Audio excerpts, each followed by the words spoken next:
Hello, Michelle. How's it going today? Good, Lindsay. How are you on this lovely Saturday? Fantastic. I know it is Saturday. This is our Saturday episode. Amazing. I'm feeling good. I'm feeling good. We're getting to the end of May. We are actually right in the middle of our B2 fluency, English fluency course coming out for the very first time, which is That's right. really exciting, Michelle.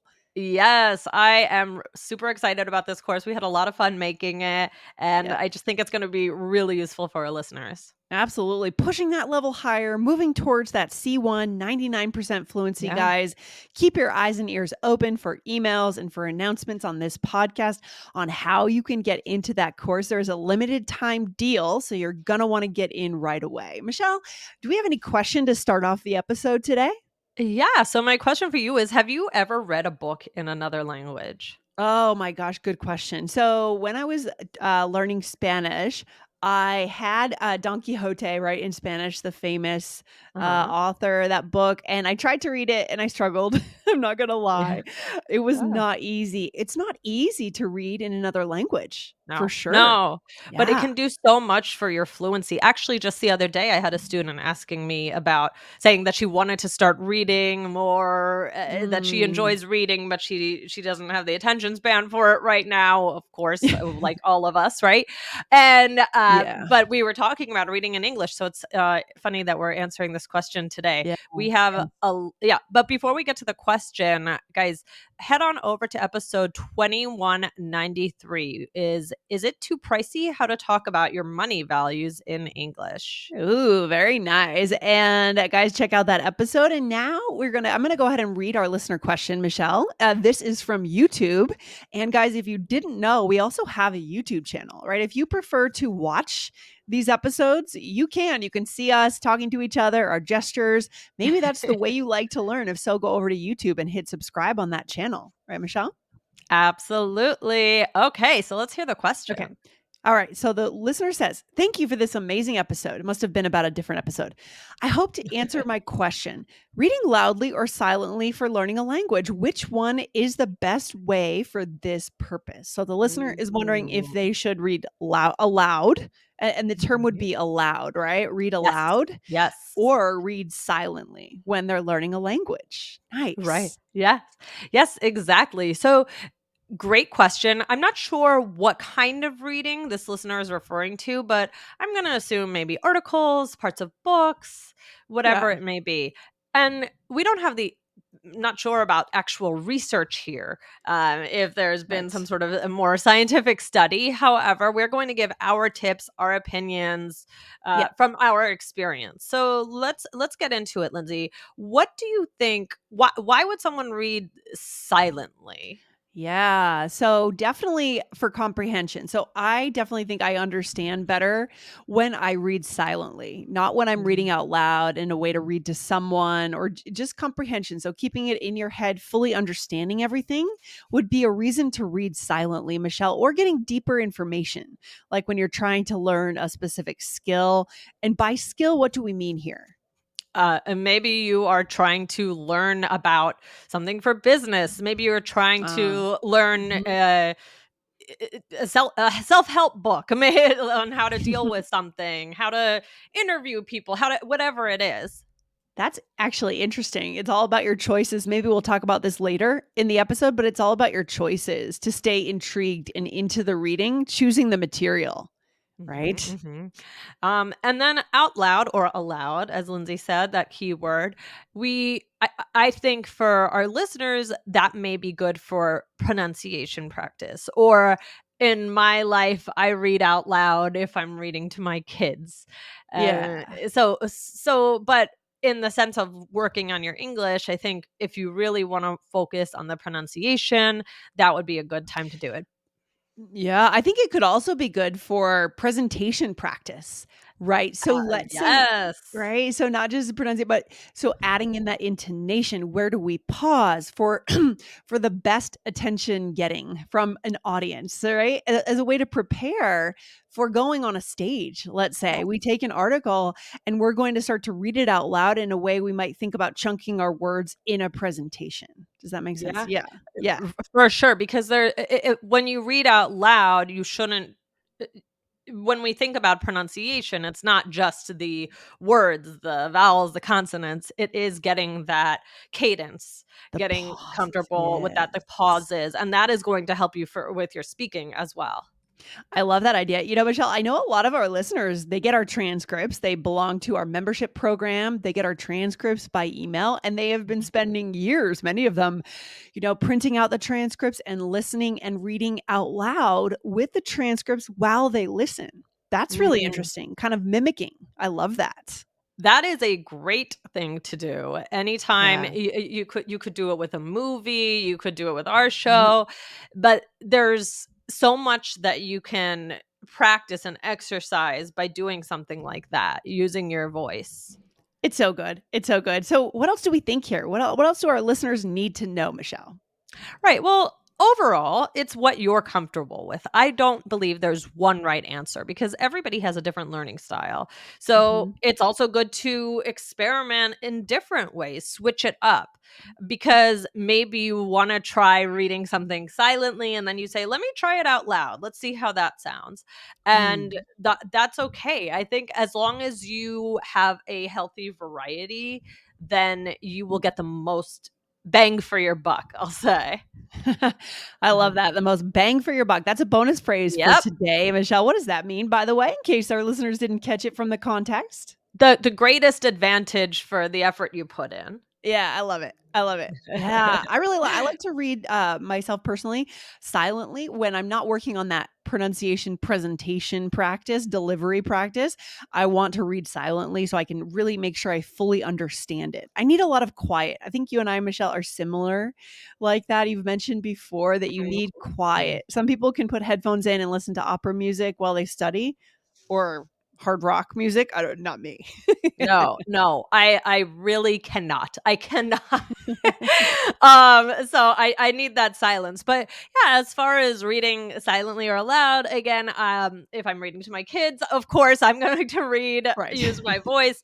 Yeah, I would say there are different times though when I might read out loud, and we're going to talk about this more in a second. But how can our listeners make this decision about what would be best for them? What do you think? Well, I mean, I think it's about doing both actually, right? Mhm, So, I mean, mhm, obviously think about the material that is in front of you. What is mhm, your goal with this mhm, material? Like we said, is it delivery practice? Is it presentation, intonation, pronunciation practice? Or is it more about comprehension? Or is it entertainment? mm, Right? mhm. If we're being entertained, we are learning. And so to fully understand the book, if you need to read it silently, do that so you can continue and finish the book to move on to the next one, right? Yeah, yeah, absolutely. Okay, Michelle. So, what are some steps or some tips, additional tips we can give our listeners? Okay, so we wanna think about the context. What are we reading? Mhm. So, a recipe. If you're cooking Oh and yeah, you're making something with your friend, with your partner, whoever, you are going to probably be reading that recipe out loud. I would typically, I mean, if it's just me, I might not read it out loud, but even sometimes I might read it a little bit out loud for some reason. I don't know why, but I feel like a recipe is something that tends to get spoken. yeah. I like that we're thinking about reading broadly here: recipes, instructions, not just books. I think about when I go to a new town. This is an interesting example. When I go to a new town, let's say somewhere in Colorado for a weekend, as we drive into that town, I'll often see store names and I'll read them out loud. I notice that people do that. It's like, oh, Jenny's coffee shop, right? And you're just saying it. Weird example, I know, but No, no, no. it's reading, right? And it is, enunciating, practicing your pronunciation, getting feedback. Oh, I wonder if the coffee's good. Let's go there tomorrow. It starts conversation. It gets you being verbal.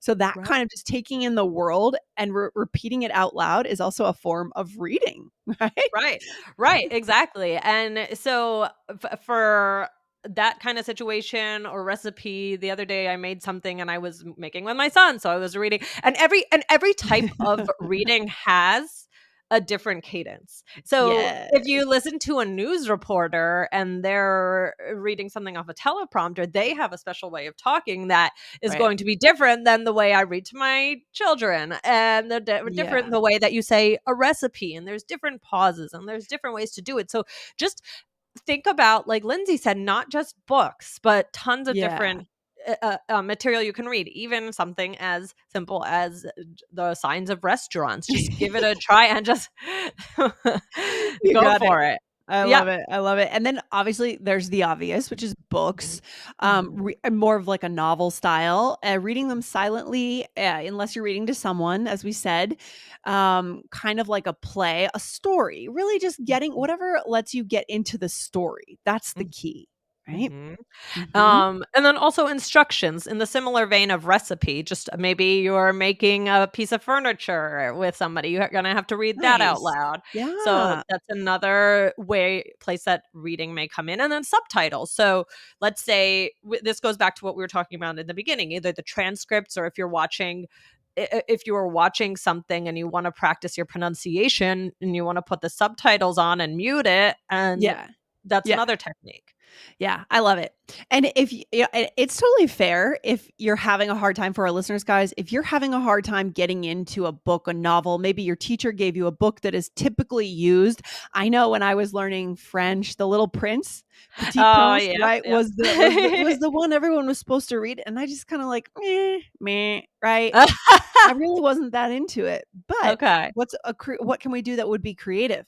Go to IKEA, buy furniture, get the instructions, assemble it by reading the instructions out loud in English. Maybe that's how you want to get into reading. It's a more utilitarian approach. You don't have to love novels in order to practice your reading in English. Yeah. Just Yes. think of where in your everyday life do you typically read, and it's probably more than you even realize. Even just going into the grocery store and just seeing Yeah. some of the items and practicing saying them out loud. This is it's different because of our listeners aren't children, but with children, they I was just looking at something last night that said if you read to a child every day, one picture day from the day they're born, they'll know 1 million something words more than they would have Probably by the true. time they get Yeah. to kindergarten. And Yeah. I can't Mhm. I saw that on some Instagram that I follow, and so of course we're not talking about children here, but it is the same. Just the more vocabulary you get, the more you'll know, the more it's going to help you overall. So reading Yeah. is really helpful. And I think choosing the material in a way that you kind of need to know it, like we've said, reading a menu or Mm, reading instructions where you yeah, need this information is so yeah. important because I know for me, when my mind doesn't hook into the material, I can wander. I can be, God knows where within 5 minutes, right? I could be wandering off Amen. into Yep. daydreaming. Oh So, my but if I'm goodness. reading a set of instructions or a recipe and I have to build this meal for my friends that are coming over in half an hour, I need that information. So I think it's all about material choice, Michelle. You can even be doing laundry and look at the tags on your shirt, and is it machine wash cold? Sure. Whatever Sure. whatever it is that helps you in your daily life. Maybe now that you're listening, now that we're talking about this, jot down with this episode, jot down 5 times in your life where Yeah. you feel that you read the most. Do you do a lot of cooking? Do you go out to a lot of restaurants? Do you read for your job? And think about that and how you can apply that. Yes, I love that. All right. What else, Michelle? Do we have any phrases for our listeners? What do we think today? Yes, before Mhm. we head out, just some vocab to describe this. Okay. We have read something to yourself. Mhm. To yourself. Lindsay, what does that mean? All right, so so internally, right? Basically, you are the audience, right? You are the intended listener. So, for example, I'm going to read this to myself so I can circle the grammar and focus on the present perfect tense. So that is an example of a more intensive study session, a more focused session, right? Right. And then the opposite is we have already talked about this, but just to throw it out there one more time is to read something aloud, aloud. Mhm. So this is to read it out loud. So you could say, I like to read tongue twisters aloud to practice the pronunciation. Yeah, and I know that we've thrown out two ways to say that on this episode. I Read know. something aloud with aloud and read something out loud. What do we feel like is the difference there, Michelle? Oh, like a great question. Maybe we could do a whole follow-up on this. Sure. Yeah. Read something aloud. I think, what do you have any ideas, Lindsay? I think that they mean the same thing. I know they mean the same thing, actually. They mean the Um, same thing, yes. they do mean the same thing, so don't worry, you can choose, it's really interchangeable. I think Yes. that aloud feels I don't know, it feels a little bit more it might be older English is my guess. It's my guess. Do you know what I I think mean? I think it's might be a little bit more formal as well to read Mhm. it aloud, Mm. and Yes, whereas just like, "Oh, no, read this out loud so I can I hear it," agree. right? I agree. I think it's a little more formal. It might be more traditional English. I'm not sure about that, guys. You could research that and come to us, ask a follow-up question. Yeah. But the point is, you could say either. All Definitely, right. definitely. Yeah. Yeah. Oh my gosh, well, this was such a fun episode. Guys, we wanna remind you again about this B2 fluency course, which we are so excited about. Yes. Yeah, guys. So keep your ears open on this podcast. We'll be making announcements this week on the show. So once you get that magic link, go there and make sure you get the deal within the time period before the deadline. Michelle, what do we want to leave our listeners with today? I feel like a lot of good ideas came out of today's episode. This was fun. So, guys, overall, do what works best for you. Think of the context, think of different ways, get creative, different ways that you read in your everyday life that is not just, oh, I'm reading this novel. Yeah, Uh, it's not just a novel, exactly. You think right. outside the box, right? Right. Don't keep things just one way, switch it up. Try different things. Try reading out loud, try reading to yourself, whatever it may be, but just read. Just Just read. read. That's the key. That's the advice. Okay, good advice. Love it. Michelle, thanks for being on the show today. Thank you. Thanks for this question. All right, you take care. Bye. All right, bye.